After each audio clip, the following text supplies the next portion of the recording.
The early morning light filtered through the tall windows of Westfield High School as Daniel Chen pushed his cleaning cart down the empty hallway. At 45, his shoulders slumped slightly from years of mopping floors and scrubbing walls. The wrinkles around his eyes deepened when he smiled, though he did that less often these days. The school was peaceful at 6 in the morning. Daniel preferred it this way. Just him, the quiet building, and occasionally the distant sound of the earliest teachers arriving to prepare for the day. He'd been the janitor at Westfield for 15 years now, becoming as much a fixture of the school as the trophy cases he polished or the lockers he repainted each summer. Morning.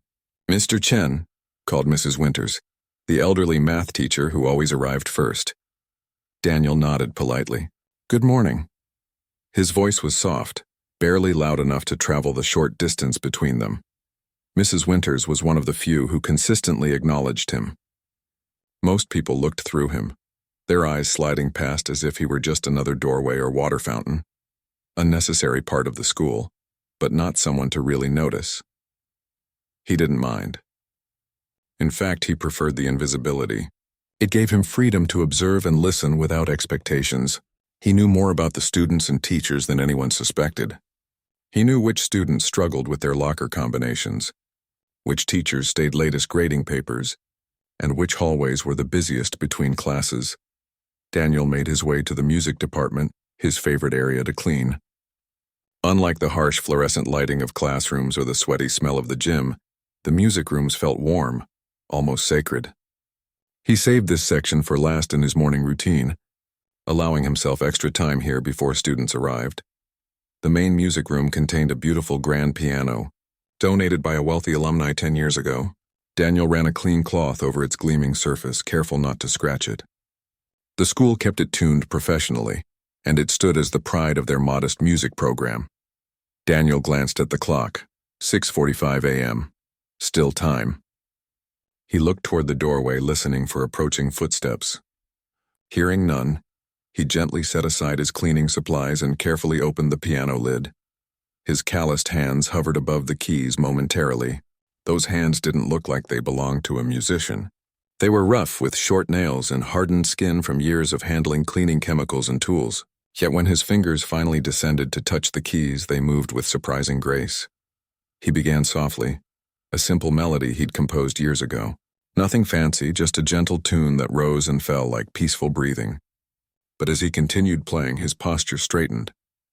The tension in his shoulders released. His expression softened into something younger, more alive. 27 years earlier, Daniel had walked the prestigious halls of Juilliard as one of their most promising piano students. His professors had spoken of concert tours, recording contracts, and a lifetime of music. Daniel had a rare gift, not just technical skill, but an emotional connection to music that could move listeners to tears. He closed his eyes now, allowing himself to remember the feeling of performing for an audience, how his heart would race with a mixture of terror and exhilaration. Those memories felt like they belonged to someone else, a different life he had once dreamed of living.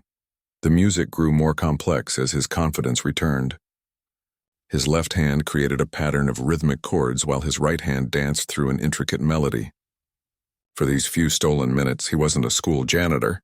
He was that gifted young man again with the world of music open before him. The crash of a door down the hall startled him. Daniel abruptly stopped playing, his hands jerking away from the keys as if they'd turned hot.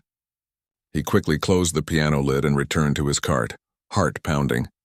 By the time a group of early band students rounded the corner, he was methodically cleaning a trophy case, just another invisible part of their school day. "Did you hear someone playing the piano?" one student asked another. "Probably Mrs. Rodriguez getting ready for class," replied her friend, neither of them glancing at Daniel as they passed. Daniel kept his eyes down, focusing on removing a stubborn fingerprint from the glass. This had been his routine for years. Brief private moments at the piano followed by a swift return to invisibility. No one at Westfield knew about his past. No one knew he had once been considered one of the most promising pianists of his generation. At lunchtime, Daniel ate alone in a small maintenance room near the boiler. The space was cramped but clean, with a small table and chair he'd rescued from a classroom renovation years ago. He unwrapped his sandwich and opened his thermos of coffee while flipping through a worn paperback novel. A knock at the door surprised him. It opened to reveal Mrs. Rodriguez, the music teacher. "Oh, I'm sorry to interrupt your lunch, Mr. Chen," she said with an apologetic smile. "The band room needs some attention.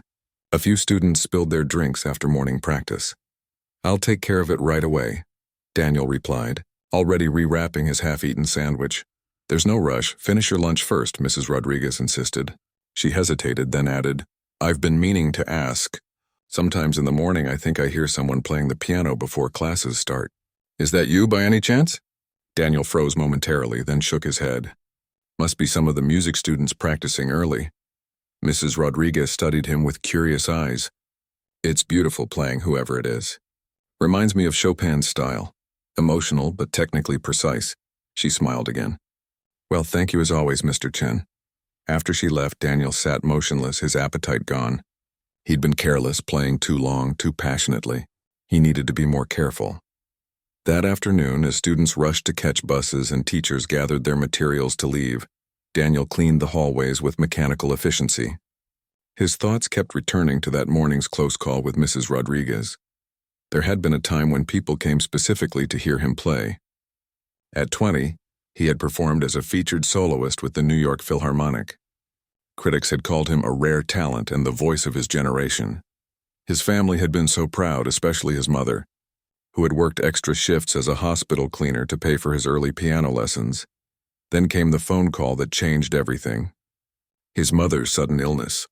The diagnosis terminal, 6 months, maybe less. Daniel had immediately withdrawn from Juilliard, moved back home to care for her, and taken whatever jobs he could find to pay the mounting medical bills. For 8 months, he had watched his mother fade away, playing for her on a small electronic keyboard in her hospital room when her pain allowed. After she died, the medical debts remained, along with a profound emptiness where his musical ambitions had once lived. By the time he'd paid off the bills, years had passed. His connections in the music world had faded. The gap in his training seemed impossible to overcome. Music became something private, hidden away like a secret treasure he couldn't bear to share but couldn't stand to lose. The school emptied, leaving Daniel alone with the echo of slamming lockers and fading conversations. He finished mopping the main hallway, then made his way to the auditorium to prepare it for tomorrow's drama club meeting. The auditorium was dark except for the safety lights along the aisles. Daniel flipped on the work lights and began checking the rows for trash. About halfway through, he paused, his attention drawn to the baby grand piano sitting on the stage. It wasn't as fine as the one in the music room, but it had a warm, mellow tone that Daniel had always appreciated. He finished his cleaning quickly, then looked at his watch. The building was empty. He had time. Daniel walked slowly to the stage, his footsteps echoing in the vast space. He sat at the piano bench and took a deep breath. Here, with no one to hear, he could play freely. His fingers touched the keys, beginning a piece he knew intimately, Rachmaninoff's Piano Concerto No. 2. It was the piece he'd been preparing for his first major international competition when his mother fell ill. He'd never performed it publicly. The music filled the auditorium, complex and emotional. Daniel's body swayed slightly as he played, his face reflecting the changing moods of the piece, sometimes serene, sometimes passionate, sometimes filled with quiet longing. He didn't hear the door at the back of the auditorium open.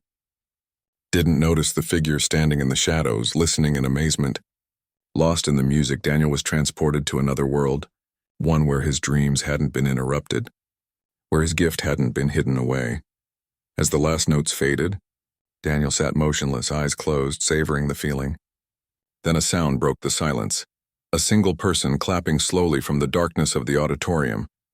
Daniel's eyes snapped open, his body tensing. Someone had heard him. Someone knew. "That was extraordinary," said a voice from the shadows. "Truly extraordinary." Daniel's heart pounded in his chest as he squinted into the darkness. The figure moved forward into the light and he recognized Mrs. Rodriguez, the music teacher. He quickly stood up from the piano bench, nearly knocking it over. "I'm sorry," he said, his voice barely above a whisper. "I shouldn't have—" "Please don't apologize," Mrs. Rodriguez said, walking up to the stage. "That was Rachmaninoff's second concerto, wasn't it? I've never heard it played with such feeling outside of a professional concert hall." Daniel looked down at his hands, suddenly aware of the cleaning solution that had dried on his skin. I was just taking a break, he mumbled. Mrs. Rodriguez climbed the steps to the stage, her expression a mixture of wonder and confusion. Mr. Chen, that wasn't just anything. That was extraordinary. Where did you learn to play like that? Daniel shifted uncomfortably, wishing he could disappear into the shadows of the curtains. 15 years he had kept his past hidden, becoming nothing more than a fixture in the school hallways. Now in one careless moment he had revealed himself. I studied piano when I was younger, he said simply. Mrs. Rodriguez looked at him with newfound respect. That's like saying Michelangelo dabbled in painting. You clearly had professional training. Daniel nodded slightly, reluctant to elaborate. A long time ago. It doesn't matter now. Doesn't matter? Mr. Chen, talent like yours. She stopped herself, seeming to sense his discomfort. After a moment, she simply said, Well, thank you for the unexpected concert. I forgot my lesson plans and came back to get them.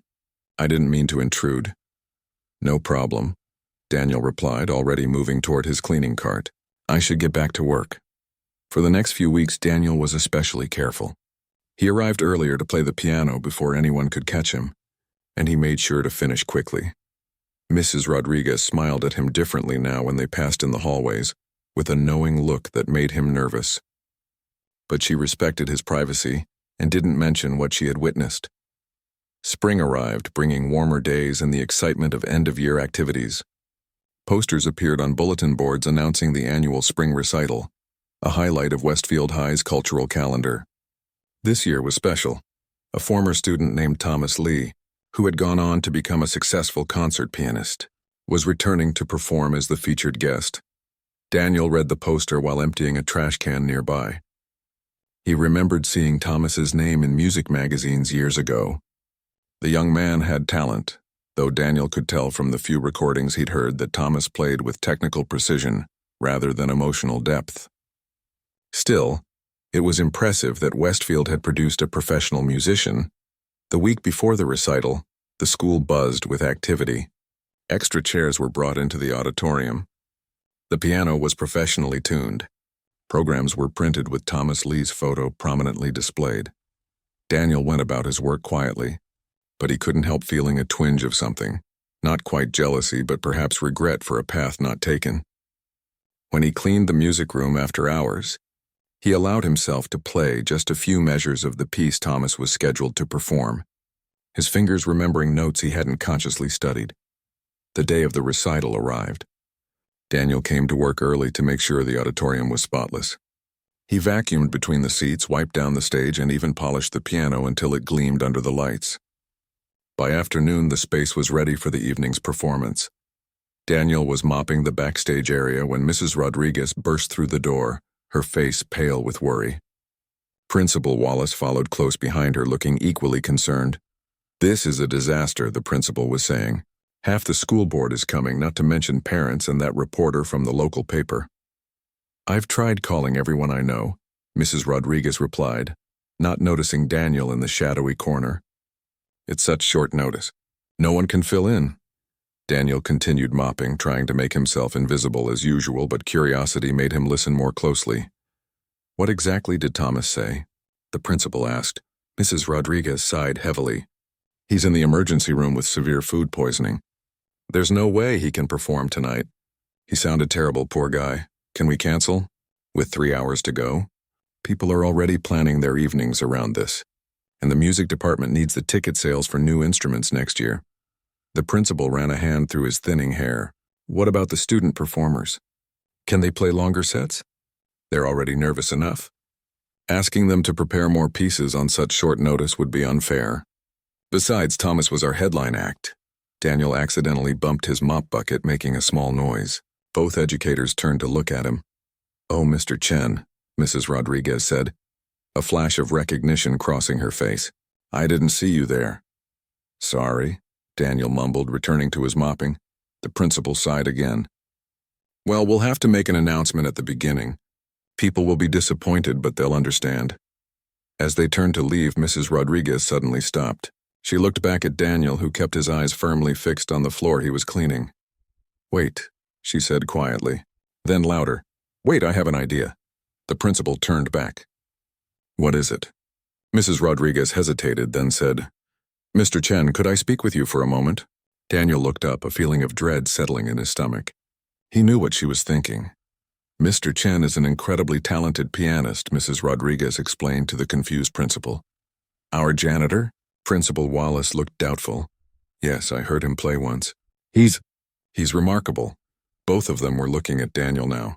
He gripped the mop handle tighter as if it could anchor him against what was coming. Mr. Chen, Mrs. Rodriguez said gently, would you consider playing one piece tonight? Just one. Something simple like Fur Elise or Moonlight Sonata. Just to help us through this situation. Daniel shook his head immediately. I can't, he said. I don't perform anymore. Anymore? The principal echoed, looking more closely at the janitor he had barely noticed for 15 years. Mrs. Rodriguez stepped closer to Daniel. I understand it might be difficult for you, but we're in a real bind here. Just one piece, 5 minutes of your time. You wouldn't even need to be announced. We could list you as a special guest in the program. Daniel looked from Mrs. Rodriguez's hopeful face to the principal's skeptical one. I haven't performed in public for over 20 years, he said quietly. But you play beautifully, Mrs. Rodriguez insisted. Better than many professionals I've heard. Please, Mr. Chen, just one simple piece. Daniel closed his eyes briefly. The thought of sitting at that piano with hundreds of eyes on him made his heart race uncomfortably. He had carefully built a life of invisibility, a life where no one expected anything from him beyond clean floors and empty trash cans. Playing in public again would shatter that protective shell. I don't even have proper clothes, he said weakly, a last attempt at refusal. I'm sure we can find something, the principal said, now intrigued despite himself. Do you really play that well? Instead of answering, Daniel looked at Mrs. Rodriguez. One piece? A simple one? Yes, she said eagerly. Just to buy us some time in the program. No pressure, no expectations. Daniel took a deep breath. I need to think about it. We need to know within the hour to adjust the programs, the principal said, checking his watch. I understand. Daniel returned to his mopping, his movements mechanical while his mind raced. After they left, he finished cleaning the backstage area, then sat on a crate in the dimly lit space. Playing in public again after all these years, the very thought made his palms sweat. He had walked away from that life for good reasons. His mother's illness, yes, but also the crushing pressure, the constant demands for perfection, the competitive nature of the classical music world that had slowly stolen the joy from something he once loved. But there was also a small voice, one he hadn't heard in years, that whispered of opportunity, a chance to feel that connection again, the magical space between performer and audience where something special happens. Just once more. Daniel stood up, decision made.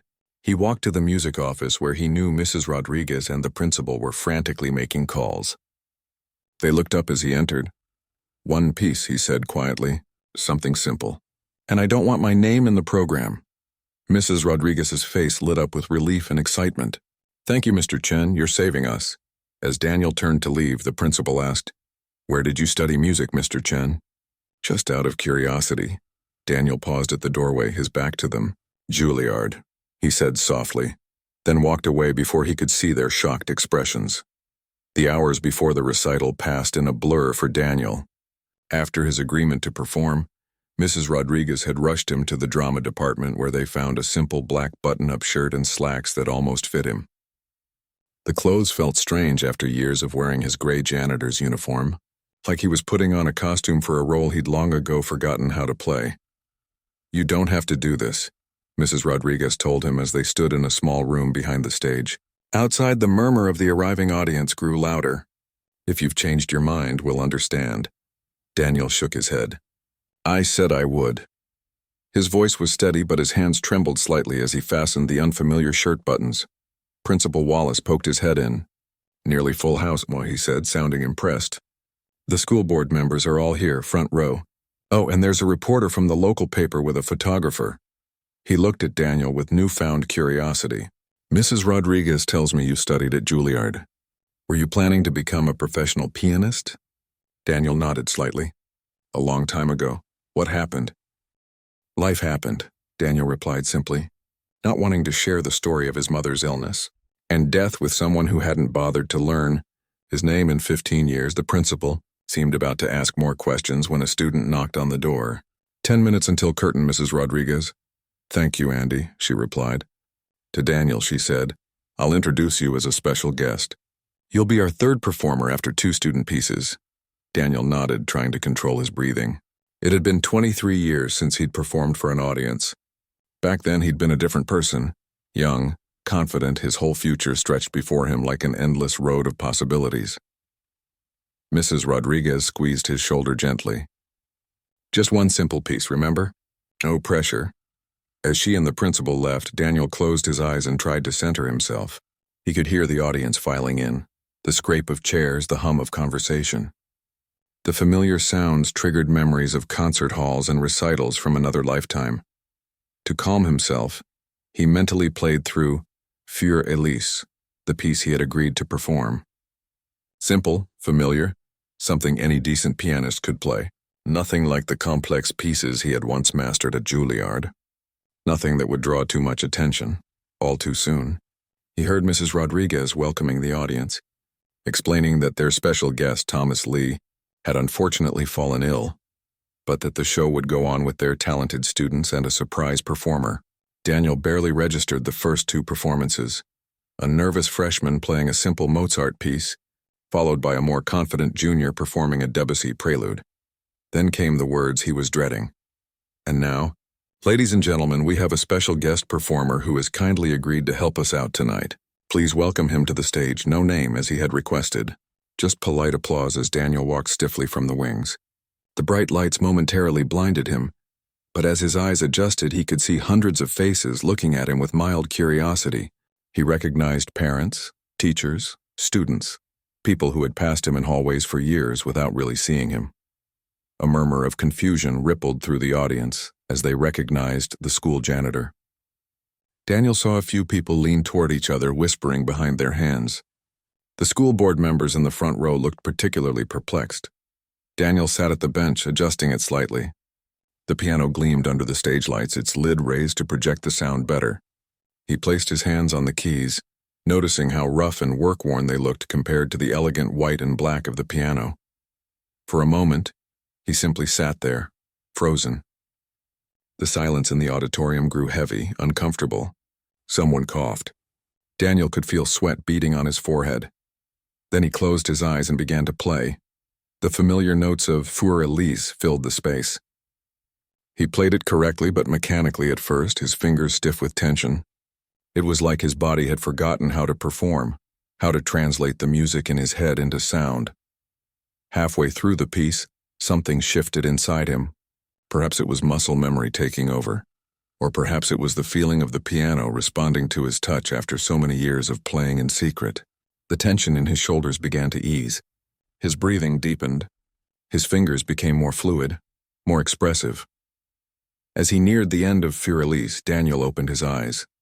The audience was watching him with mild appreciation, the polite attention given to a competent but unremarkable performance. He had done what was asked of him. He could stop now, bow, and return to the shadows, but his fingers didn't stop, almost without conscious thought. They transitioned into another piece, Chopin's Ballade No. 1 in G minor, one of the most technically challenging pieces in the piano repertoire. It had been the centerpiece of his final recital at Juilliard before he'd withdrawn. Daniel felt a moment of panic as he realized what he was playing. This wasn't the simple, forgettable performance he had promised. This was revealing too much of himself, too much of what he had buried away. But he couldn't stop. The music had taken hold of him now, flowing through him like a river that had finally broken through a dam. His body remembered what his mind had tried to forget, how to speak through the piano, how to pour his soul into the notes. The ballade began gently enough, with a grace note followed by a lyrical melody. But Daniel knew what was coming. The thundering chords, the rapid runs up and down the keyboard, the complex harmonies that had taken him months to master. Part of him wondered if he could still play it, if his work-roughened hands could manage the delicacy and power the piece demanded. As the music grew more intense, Daniel felt himself transforming on the stage. His back straightened, his chin lifted, his hands no longer the hands of a janitor but those of a concert pianist, moved with precision and passion across the keys. The audience's energy changed too. The rustling and whispering stopped. The polite attention transformed into rapt focus. Even without looking, Daniel could feel hundreds of eyes fixed on him, hundreds of people holding their breath as the music built toward its climax. In that moment, Daniel played not just with his hands but with everything he had been and everything he had lost. He played for his mother, who had sacrificed so much for his talent. He played for the young man he had once been, full of dreams and ambition.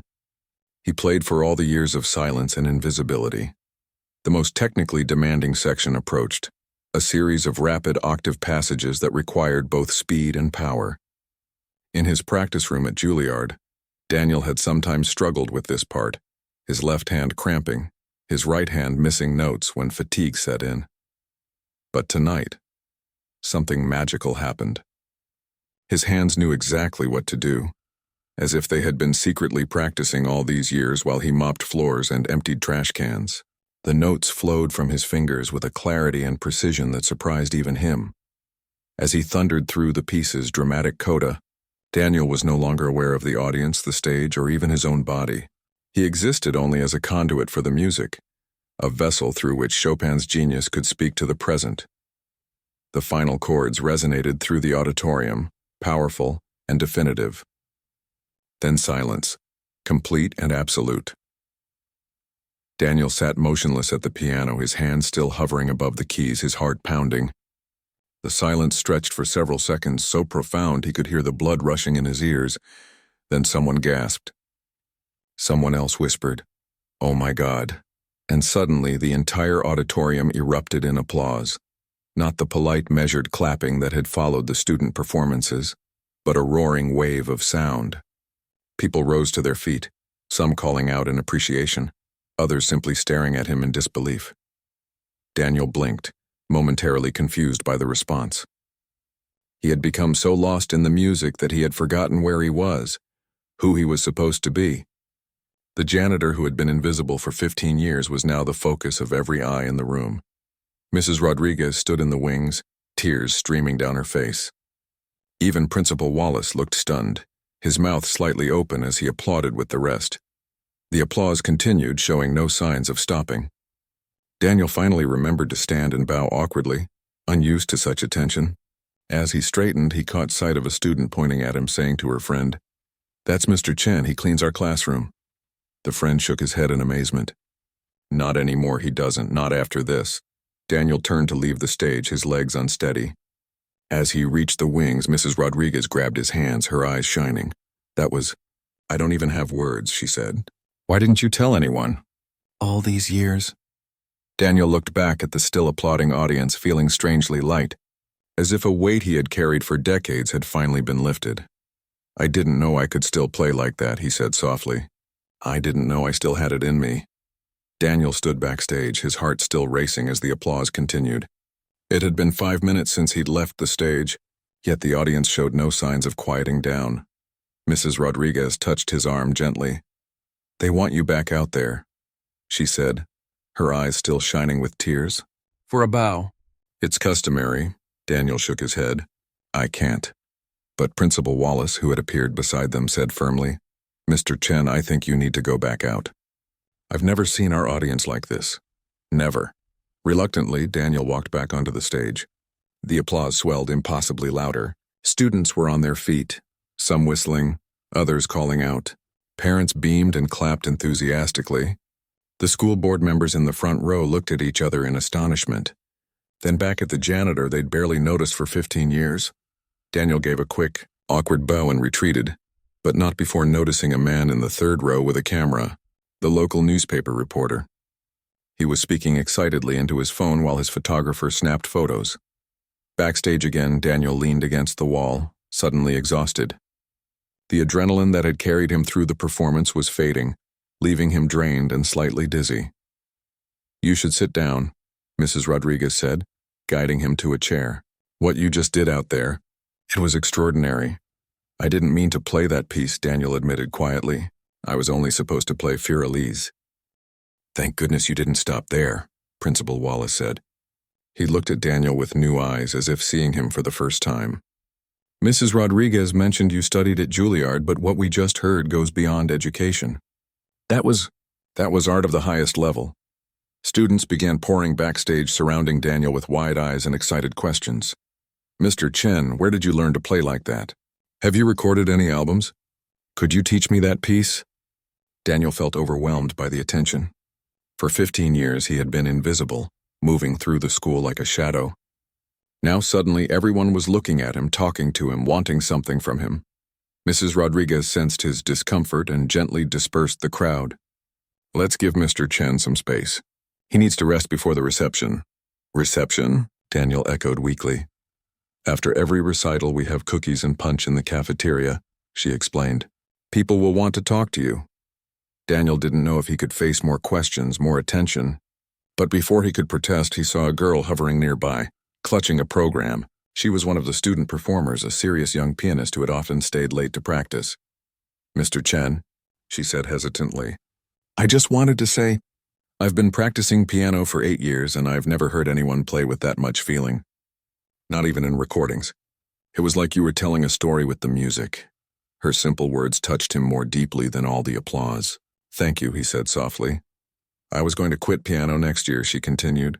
It just felt like I was going through the motions. But listening to you tonight, I want to keep trying. I want to find that feeling in the music. Daniel looked at her young face, so earnest and inspired, and felt something shift inside him. All these years he had kept his gift locked away, buried under pain and regret. But maybe his music could mean something to others, could help them find their own path. Don't quit, he told her. The feeling comes when you play what moves you. Not just what impresses others, she smiled, then hurried away to rejoin her friends. The reception in the cafeteria was unlike anything Daniel had experienced. People who had passed him in hallways for years without a glance now approached him eagerly, asking about his background, his training, his favorite composers. Teachers who had never bothered to learn his name now introduced themselves warmly. Daniel answered questions politely but briefly, uncomfortable with the sudden attention. He kept looking for a chance to slip away, to return to the quiet solitude he had grown accustomed to. Finally, after nearly an hour, he managed to step outside for some fresh air. The spring night was cool and fragrant with flowering trees. Daniel took a deep breath, leaning against the brick wall of the school building.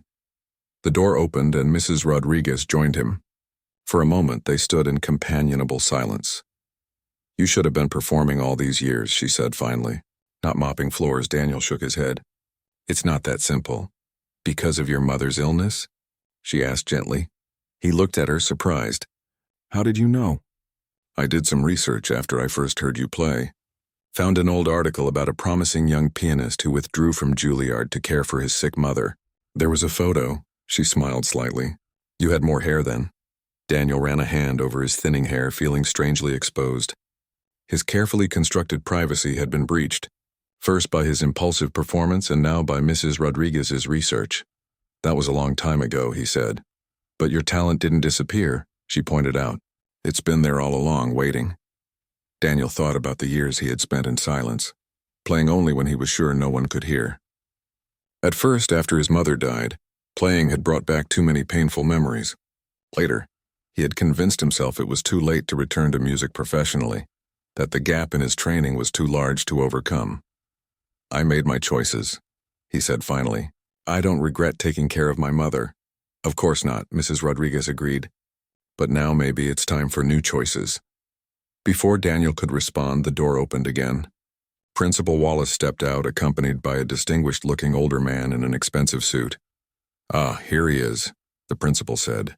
Mr. Chen, this is Dr. Howard from the State Symphony Orchestra. He was in the audience tonight and wanted to meet you. Dr. Howard extended his hand, his eyes bright with excitement. Mr. Chen, your performance was remarkable. I've been the director of the symphony for 20 years, and I rarely hear Chopin played with such emotional depth. Daniel shook the man's hand automatically. Too surprised to speak? I understand you studied at Juilliard? Dr. Howard continued. Yes, a long time ago. Music doesn't forget those who truly understand it, Dr. Howard said, no matter how much time passes. He reached into his pocket and pulled out a business card. We're performing Rachmaninoff's second piano concerto next month. Our soloist had to withdraw due to a hand injury. After what I heard tonight, I'd like to offer you the opportunity to audition. Daniel stared at the card, unable to process what he was hearing. I'm a janitor, he said simply. Dr. Howard smiled. Tonight you were an artist, one of exceptional talent. He pressed the card into Daniel's hand. Think about it. Call me tomorrow. After Dr. Howard and the principal returned inside, Daniel looked at the card in his hand, then at Mrs. Rodriguez.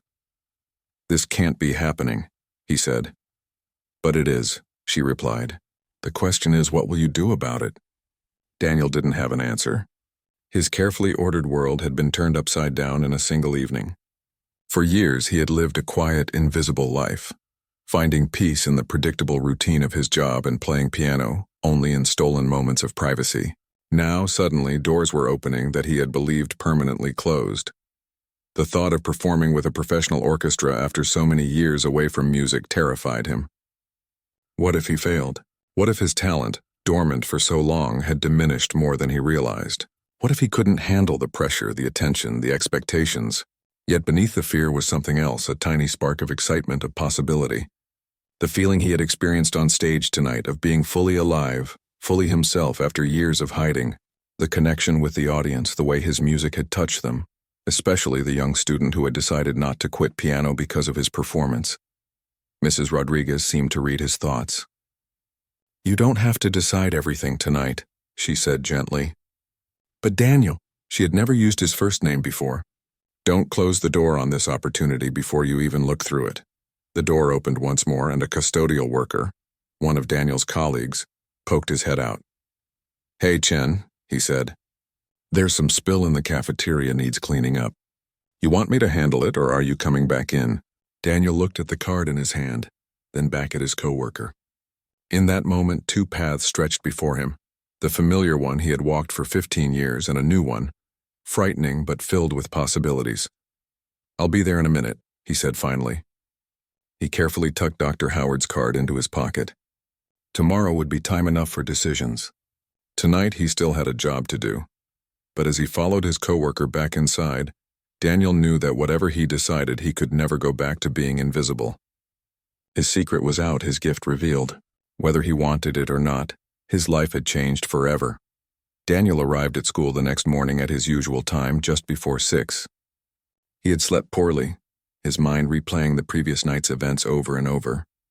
The applause, the faces staring at him in wonder. Dr. Howard's business card that now sat on his kitchen table. It all seemed like a strange dream. He pushed his cleaning cart down the empty corridor, hoping to find comfort in his familiar routine. But as he turned a corner, he nearly collided with Mrs. Rodriguez. You're here early, he said, surprised. I wanted to catch you before anyone else did, she replied, holding up a newspaper. Have you seen this? Daniel took the paper. There, on the front page of the local section, was a photo of him at the piano, his face intense with concentration. The headline read, Hidden Virtuoso, School Janitor Stuns Audience with World-Class Performance. His stomach tightened. I don't understand. It was just a school recital. Not anymore, Mrs. Rodriguez said. Someone posted a video online last night. It's already got thousands of views. Daniel handed the newspaper back, his hands slightly shaky. Who recorded it? One of the parents, I think. The local news stations are calling the school. They want to interview you. Daniel shook his head firmly. No interviews. Mrs. Rodriguez didn't argue. Instead, she said, Have you thought about Dr. Howard's offer? I can't audition for the State Symphony, Daniel said, resuming his work, wiping down the trophy case with practiced movements. I haven't played seriously in over 20 years. You played pretty seriously last night, Daniel paused, cloth in hand. That was different. I wasn't thinking. I just played. Maybe that's exactly what you need to do at the audition, Mrs. Rodriguez suggested. Before Daniel could respond, his phone buzzed in his pocket, an old flip phone he kept for emergencies. The number wasn't one he recognized. Hello? He answered hesitantly. Is this Daniel Chen? A woman's voice asked. This is Amy Wong from Classical Music Today magazine. We'd like to... Daniel ended the call, his heart pounding. How had they found his number? The phone buzzed again immediately. A different number. Daniel turned it off and slipped it back into his pocket. It's starting. Mrs. Rodriguez said sympathetically. Once something goes viral, it takes on a life of its own. Throughout the day, Daniel tried to maintain his normal routine, but it proved impossible. Students stopped him in hallways to ask for autographs. Teachers he'd never spoken to congratulated him. Even the cafeteria workers saved him an extra dessert. By afternoon, reporters had gathered at the school entrance. Principal Wallace found Daniel hiding in the maintenance room. "They won't leave without a statement," the principal said. "Any chance you'd speak to them?" "Just for a minute." "I'm not good with words," Daniel replied, feeling cornered. "Just tell them what you told me, that you studied at Juilliard, had to leave because of family illness. You don't have to share details." Reluctantly, Daniel agreed to a brief statement. As he stepped outside with the principal, camera flashes temporarily blinded him. Microphones were thrust toward his face. "Mr. Chen, how does it feel to be discovered after all these years? Why did you become a janitor when you could have been a concert pianist? Will you be recording an album?" Daniel raised his hands, overwhelmed. The question stopped, and in the sudden quiet, he said simply, "I'm just a person who loves music. I stopped performing for personal reasons a long time ago. That's all there is to it." He turned to go back inside, but a reporter called out, "Have you made a decision about the symphony orchestra audition?" Daniel froze. How did they know about that? He glanced at Principal Wallace, who looked equally surprised. "No comment," Daniel said, retreating inside as the principal fielded further questions. That evening, alone in his small apartment, Daniel finally checked his phone. 27 voicemails from reporters, music agents, and strangers. 5 text messages from numbers he didn't recognize, and 1 text from a number he did know, his old roommate from Juilliard, now a music professor in Boston. "Saw your video. Always knew you had it in you. Call me." Daniel sat at his kitchen table, Dr. Howard's business card before him. The audition was in 3 days. With a shaky hand, he picked up his phone and dialed. "Dr. Howard, this is Daniel Chen." The next morning, Daniel requested a week of personal leave from his job. Principal Wallace granted it immediately, adding, "Take whatever time you need. Your position will be here when you return." But even as he said it, they both knew things had changed. For 3 days, Daniel practiced on the school's grand piano, arriving before dawn and leaving late at night to avoid attention. His fingers were stiff at first, unused to the demands of Rachmaninoff's complex concerto. But muscle memory gradually returned, and with it, a feeling Daniel had almost forgotten, the pure joy of making music without fear or restraint. On the day of the audition, Mrs. Rodriguez drove him to the symphony hall. They didn't speak much during the journey, but as they pulled up to the impressive building, she said, "Whatever happens in there, you've already won. You found your music again." The audition itself passed in a blur. Daniel remembered walking onto the stage, introducing himself to the panel of judges, sitting at the magnificent concert grand. He remembered thinking, just before he began playing, that his hands looked out of place on those pristine keys, the calloused hands of a working man. Not a concert pianist, but when he started to play, none of that mattered. The music took over, just as it had at the school recital. He forgot about the judges, forgot about the years away from music, forgot everything except the conversation between his hands and the piano. 2 hours later, his phone rang. Dr. Howard's voice was warm with excitement. "The position is yours if you want it, Mr. Chen. I've never seen our committee reach a unanimous decision so quickly." Daniel's life changed with dizzying speed after that. The story of the janitor pianist spread internationally. His debut with the State Symphony sold out in hours. Critics raved about his authentic emotional depth and technical brilliance untainted by academic stiffness. Yet despite the attention, Daniel maintained his humility. He declined most interview requests and redirected conversations away from his personal story toward the music itself. When asked if he regretted the years spent as a janitor, he always answered truthfully, "I regret nothing. Those years taught me about life in ways music school never could." 6 months after his unexpected performance at the school recital, Daniel returned to Westfield High. Not as a janitor this time, but as a special guest. Principal Wallace had established a music scholarship in his name, funded by donations that had poured in after Daniel's story went viral. The Daniel Chen Music Scholarship would help talented students from disadvantaged backgrounds pursue music education.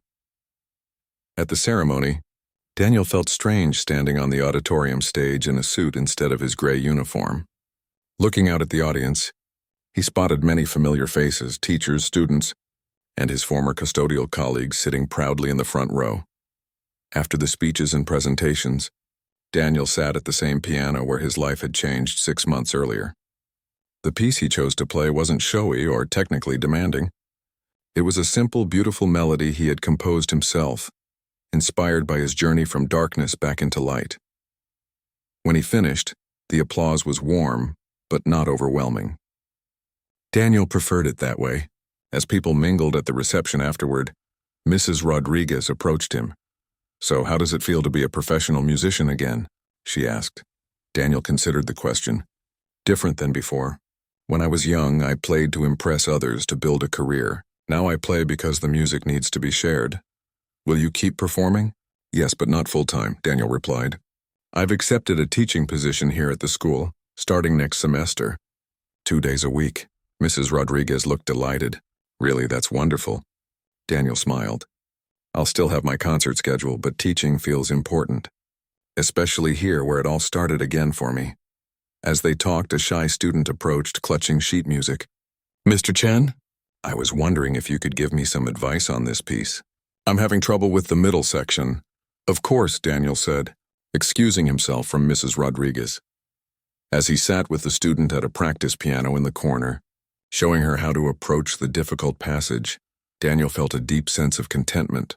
His journey had taken an unexpected turn, bringing him back to music in a way he never could have imagined. Yet as he watched the young student's face light up when she finally mastered the challenging section, Daniel realized that the most valuable thing he had to share wasn't his technical skill or his emotional interpretation. It was his story, that it's never too late to rediscover your passion, that sometimes the longest detours lead to the most meaningful destinations. "That's it," he encouraged her. "Now you've got it. Play it like you mean it." The student smiled up at him, her fingers finding confidence on the keys, and in her eyes, Daniel saw something he recognized, the pure joy of making music. A light he had once lost and now had found again, a light he could now help others discover in themselves.